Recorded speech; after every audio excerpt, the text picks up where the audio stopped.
ലോകകപ്പ് പ്രീ ക്വാർട്ടറിലെ അവസാന പോരാട്ടം ലോകം മുഴുവൻ കാത്തിരുന്ന ഏറ്റുമുട്ടൽ. ഒരു വശത്ത് ലൂയിസ് ഡയസിൻ്റെ കൊളംബിയ, മറുവശത്ത് അതിശക്തമായ പ്രതിരോധവുമായി സ്വിറ്റ്സർലാൻഡ്. 120 മിനിറ്റ് നീണ്ട പോരാട്ടത്തിനൊടുവിൽ വിജയിയെ തീരുമാനിച്ചത് പെനാൽറ്റി ഷൂട്ടൗട്ടിലായിരുന്നു.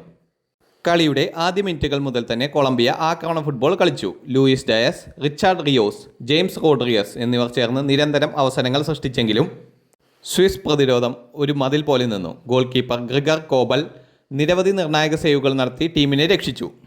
സ്വിറ്റ്സർലാൻഡിൻ്റെ മറുപടിയായി റൂബൻ വർഗാസ്, അർണോൾഡ് ജസാരി എന്നിവരുടെ നേതൃത്വത്തിൽ കൗണ്ടർ അറ്റാക്കുകൾ നടത്തി. എന്നാൽ കൊളംബിയൻ പ്രതിരോധവും അതിന് വഴങ്ങിയില്ല. ആദ്യ പകുതി ഗോൾ രഹിത സമനിലയിലാണ് അവസാനിച്ചത്. രണ്ടാം പകുതിയിൽ കൊളംബിയയ്ക്ക് മികച്ച അവസരങ്ങൾ ലഭിച്ചു. ഒരു ഘട്ടത്തിൽ ഡാവിൻസൺ സാഞ്ചസിൻ്റെ ഹെഡർ ക്രോസ് ബാറിൽ തട്ടി മടങ്ങി. അവസാന നിമിഷങ്ങളിൽ പെനാൽറ്റിക്കായി കൊളംബിയ ശക്തമായി അപ്പീൽ ചെയ്തെങ്കിലും റഫറിയുടെ തീരുമാനം മാറിയില്ല. മത്സരം അധിക സമയത്തേക്ക് നീങ്ങി. എക്സ്ട്രാ ടൈമിലും ഇരു ടീമുകളും മികച്ച പോരാട്ടം കാഴ്ചവെച്ചെങ്കിലും ഗോൾ മാത്രം പിറന്നില്ല. 120 മിനിറ്റുകൾക്ക് ശേഷവും സ്കോർ 0-0. അങ്ങനെ മത്സരം പെനാൽറ്റി ഷൂട്ടൗട്ടിലേക്ക് നീങ്ങി. ആദ്യ കിക്കുകൾ ഇരു ടീമുകളും ലക്ഷ്യത്തിലെത്തിച്ചു. എന്നാൽ പിന്നീട് കൊളംബിയയുടെ ഡാവിൻസൺ സാഞ്ചസ് ബാറിന് മുകളിലേക്ക് അടിച്ചു നഷ്ടപ്പെടുത്തി. തുടർന്ന് കൂച്ചോ ഹെർണാണ്ടസിൻ്റെ കിക്ക് ഗ്രിഗർ കോബൽ മനോഹരമായി തടഞ്ഞു.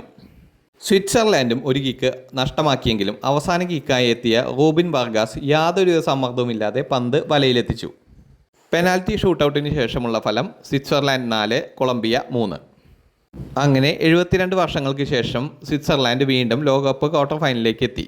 ഈ വിജയം അവരുടെ ഫുട്ബോൾ ചരിത്രത്തിലെ ഏറ്റവും വലിയ നേട്ടങ്ങളിലൊന്നായി മാറി. മറുവശത്ത് കൊളംബിയയ്ക്ക് ഇത് വലിയ നിരാശയാണ്. മികച്ച ഫുട്ബോൾ കളിച്ചെങ്കിലും ഗോൾ കണ്ടെത്താനാകാതെ ടൂർണമെൻറ്റിനോട് വിട പറയേണ്ടി വന്നു. ലൂയിസ് ഡയാസ്, ജെയിംസ് റോഡ്രിഗസ് തുടങ്ങിയ സൂപ്പർ താരങ്ങൾ കണ്ണീരോടെ വിട പറഞ്ഞു. ഇനി എല്ലാവരും കാത്തിരിക്കുന്ന സൂപ്പർ പോരാട്ടം, ലോക ചാമ്പ്യന്മാരായ അർജൻറ്റീന വേഴ്സസ് സ്വിറ്റ്സർലാൻഡ്. ഈ മത്സരം ഇനി വെറും ക്വാർട്ടർ ഫൈനൽ മാത്രമല്ല. ഒരു വശത്ത് ലയണൽ മെസ്സിയുടെ അനുഭവവും മാജിക്കും, മറുവശത്ത് ഈ ലോകകപ്പിലെ തന്നെ ഏറ്റവും കരുത്തുറ്റ പ്രതിരോധങ്ങളിലൊന്നായി സ്വിറ്റ്സർലാൻഡ്. ഈ ലോകകപ്പിൽ ഈജിപ്തിനെതിരെ നടത്തിയ അതിശയകരമായ തിരിച്ചുവരവ് അർജൻറ്റീനയ്ക്ക് നൽകിയ ആത്മവിശ്വാസം ചെറുതല്ല. Messi, Enzo Fernandez, Julian Alvarez എന്നിവർ ആക്രമണം നയിക്കുമ്പോൾ ഗ്രിഗർ കോബലിൻ്റെ പ്രകടനം വീണ്ടും നിർണായകമാകും. അപ്പോൾ നിങ്ങളുടെ പ്രവചനം എന്താണ്? മെസ്സിയുടെ അർജൻറ്റീന സെമി ഫൈനലിലേക്ക് കടക്കുമോ? അല്ലെങ്കിൽ ചരിത്രം തിരുത്തിക്കൊണ്ടിരിക്കുന്ന സ്വിറ്റ്സർലാൻഡ് മറ്റൊരു വമ്പൻ അട്ടിമറി സൃഷ്ടിക്കുമോ? നിങ്ങളുടെ അഭിപ്രായം കമൻറ്റ് ബോക്സിൽ രേഖപ്പെടുത്തൂ. വീഡിയോ ഇഷ്ടമായാൽ ലൈക്ക് ചെയ്യാനും ചാനൽ സബ്സ്ക്രൈബ് ചെയ്യുവാനും മറക്കരുത്.